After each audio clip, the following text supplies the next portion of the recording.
প্রিয় দর্শক শ্রোতা, আমরা এখন আছি কুমিল্লা ১৪ গ্রামের ডাকাতিয়া নদীর উপরে নির্মিত ব্রিজ।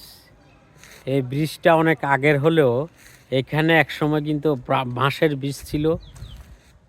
তখন কিন্তু মানুষ একসময় খুব কষ্ট করে এই বাঁশের ব্রিজ দিয়ে পারাপার করত।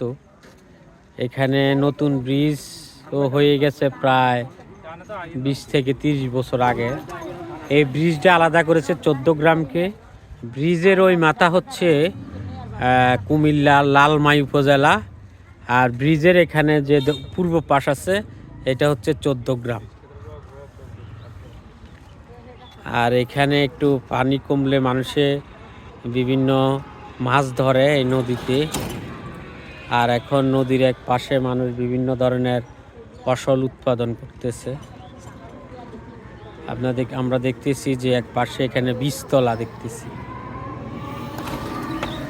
এই ডাকাতিয়া নদী, এই নদীটা এখানে ঢাকা চিটাগাং হাইওয়ে থেকে ইন্ডিয়া ত্রিপুরা থেকে নদীটা এসে কুমিল্লা ১৪ গ্রামে হয়ে এই নদী নাঙ্গলকোট দিয়ে এই নদী চলে গেছে, এই ডাকাতিয়া নদী।